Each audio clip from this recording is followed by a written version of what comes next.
안녕하세요 여러분, 도니메입니다. 오늘 이야기할 캐릭터는 키라인데요.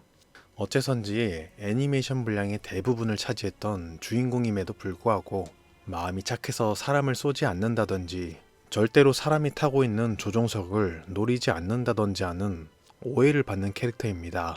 분명 크루제와의 마지막 전투에서 최후의 일격으로 조종석을 공격한 걸 모두가 봤는데도 말이죠.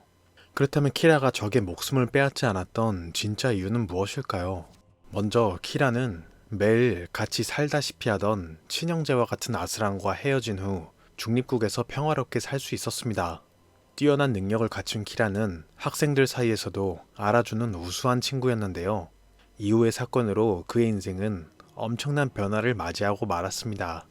갑작스러운 자프트의 공격으로 인해서 도망치듯 건담에 타게 된 키라는 눈앞에서 공격해오는 적으로부터 자신과 아직 피난하지 못한 친구들을 지키기 위해 어떠한 감정이 간섭할 여지가 없이 살아야 한다는 생각으로 상대를 베었지만 그것으로 인해서 죄책감이 들진 않았어요. 날 공격하는 사람에게서 스스로를 지키기 위한 행동이었기 때문이죠. 그러나 키라가 모빌 슈트를 조정할 수 있다는 것을 알자 사람들의 태도는 달라지기 시작합니다. 직접적으로 이야기한 사람들은 없지만 그가 싸워주길 바랬던 것입니다. 혼란스러워하는 키라에게 선배 역할을 했던 프라가 대위는 그에게 도움이 되길 바라면서 말했어요.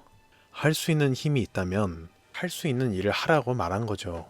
그렇지만 키라는 자신에게 이런 이야기를 하는 라미아 쌈장이나 프라가 대위에게 굉장히 분노했어요. 사실상 자신에게 싸우지 않는다는 선택권이 없었기 때문이죠. 싸울 수 있는 것은 너밖에 없다고 말하는 사람들이 좋게 보일 수는 없었을 것입니다. 게다가 그 싸워야 하는 대상이 나에겐 가족과도 같은 사람이라면 도대체 어떤 선택을 내려야 하는 걸까요? 그나마 아스란 쪽에서 먼저 키라를 회유하려고 여러 번 노력했기 때문에 적어도 아스란이 자신을 진심으로 공격하지 않을 것이라 느낄 수 있어서 조금 걱정을 내려놓은 키라는 같은 배를 타고 있던 내추럴 친구들을 지키기 위해서 다시 한번 건담을 타게 됩니다. 그러나 제대로 보급도 갖추지 못한 채 출발했던 아크엔젤에서 문제가 터져 나오기 시작했습니다. 언제 자프트가 공격해올지 모르는 상황에서 탄약과 식량이 바닥을 드러내고 있던 것이죠.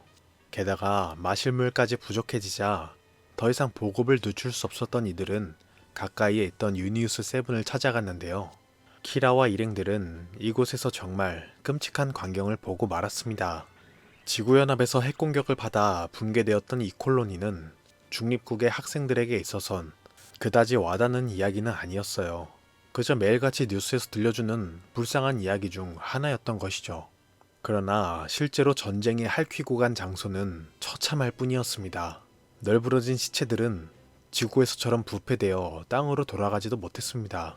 우주 공간에서 그 모습 그대로 말라 미라가 된 채로 둥둥 떠다녔어요. 핵공격에서 자녀를 지키고자 아이만이라도 살리기 위했던 엄마는 결국 아무것도 해주지 못했어요. 그녀가 할 수 있는 것이라곤 이 어린 아기가 받을 고통을 조금이라도 자신이 대신하기 위해서 꽉 끌어안고 시체가 되어서도 놓치지 않는 것 뿐이었습니다. 아무런 잘못도 하지 않은 사람들이 목숨을 잃은 것을 보며 키라는 그동안 자신이 살기 위해 끊어왔던 많은 생명들이 떠올랐습니다. 나에게 감정이 있어서 싸우게 된 사람에게 받아치는 것이 절대로 잘못된 일은 아닙니다. 그렇지만 개인적인 원한도 없고 얼굴도 모르는 사람을 단지 나와 믿는 것이 다르다고 목숨을 빼앗는 것이 당연한 것처럼 느껴지진 않습니다. 물론 저도 죽고 싶지 않아요. 가족과 친구들을 지키려면 어쩔 수 없이 싸워야 합니다.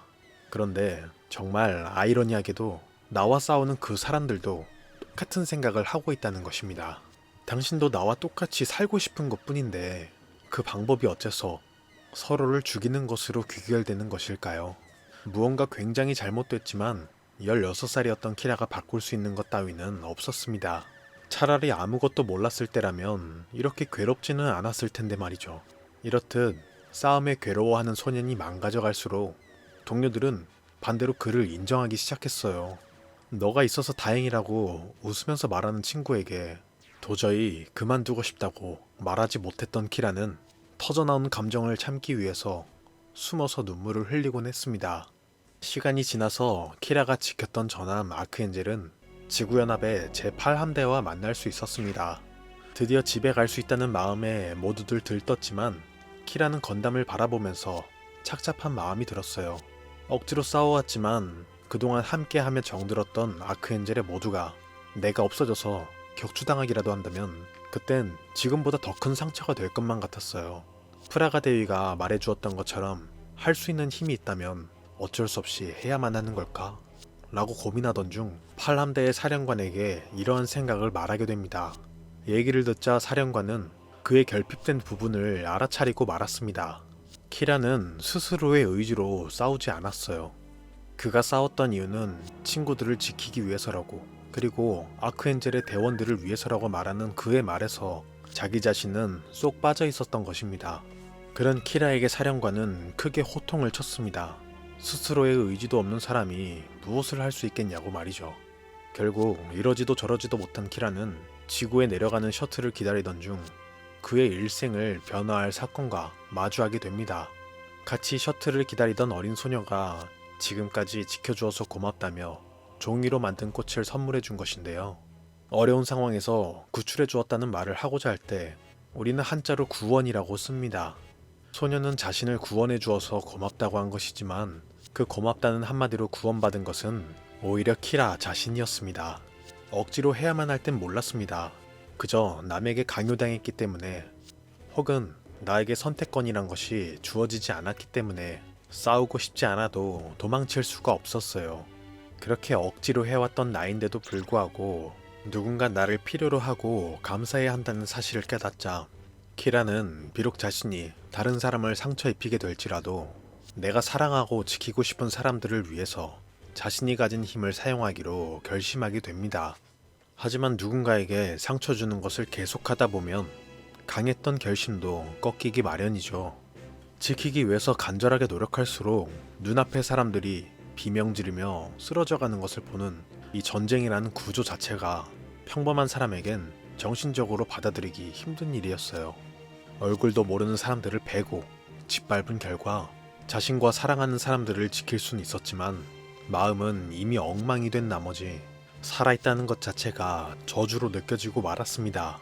이처럼 어디서부터가 잘못된지도 모른 채 싸우던 키라와 아스라는 결국 서로의 친구를 죽이고 말았습니다. 크나큰 슬픔이 있던 곳엔 빠르게 분노가 채워져 갔어요. 이젠 지키고 싶은 것들 따위가 아니라 그저 복수하기 위해서 칼을 뽑는 키라와 아스라는 서로에게 크나큰 부상을 남기며 쓰러졌습니다. 다행히도 키라는 근처에서 고아원을 운영하던 라크스의 부하에게 발견되어 치료를 위해 라크스가 있는 플랜트로 옮겨져 겨우 살아남을 수가 있었어요. 그러나 눈을 뜬 키라는 차라리 죽길 바랬습니다. 최선을 다해서 싸웠지만 그 결과가 최악을 향해 치닫았기 때문에 키라가 느꼈을 자괴감은 말로 표현할 수 없을 정도였어요. 그러던 중 라크스의 아버지인 시겔 클라인의 당황스러워하는 목소리가 들려왔습니다.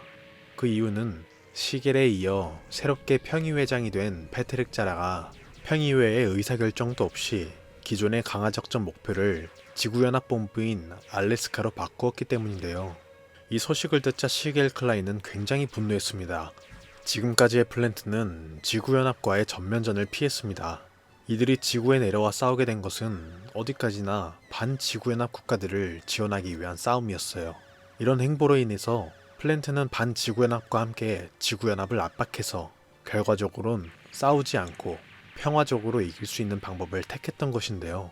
그러나 패트릭 자라가 지구연합의 본부를 공격한 선택으로 인해서 전쟁의 국면은 전면전으로 바뀌었고 압박당하던 지구연합은 그동안 합류를 거부하던 반지구연합 국가들을 무력을 써서라도 굴복시킬 것입니다. 빨리 전쟁을 종결짓고자 한 패트릭의 행동이 오히려 어느 한쪽이 멸망하기 전엔 절대로 끝나지 않는 끔찍한 싸움으로 번지고 만 것이죠. 이러한 상황을 옆에서 지켜본 키라는 이 전쟁이라는 비극이 싸우길 원하는 소수에 의해서 벌어질 수 있다는 것을 알게 되었습니다. 안전한 책상 앞에 앉아서 우리는 선이고 상대는 악이기 때문에 싸워야 한다고 선동시키는 소수의 선동가가 있기에 국민들이 대신 피를 흘리면서 쓰러지고 말았던 것입니다. 이렇듯 소수가 전쟁을 만들어내는 것이 가능하다면 마찬가지로 소수가 전쟁을 멈출 수는 없는 것일까요? 전쟁을 멈추기 위해서 나는 무엇과 싸워야 하는 걸까요? 여기까지 생각이 다다르자 그제서야 키라는 프라가가 말해주었던 네가 할 수 있는 것을 해라라는 말을 이해할 수 있었습니다. 의지가 없던 내겐 단지 자신을 올가매는 비겁한 말이었지만 무언가 바꾸고자 하는 나에게 있어선 그 무엇보다 용기를 주는 말이었습니다. 이후 작품 내내 키라는 상대의 목숨을 빼앗는 과거로부터 벗어나 사람을 살리는 싸움을 시작했습니다. 증오와 복수의 연쇄가 전쟁을 지속하게 만든다면 사람을 살림으로써 그 고리를 끊어버리기로 결심한 것이죠. 물론 그러기 위한 방법이 가장 좋은 방법이었는지는 모릅니다. 하지만 지금 당장 자신이 할 수 있는 방법으로 세상을 바꾸기 위해서 싸웠던 키라는 정말로 멋있었습니다.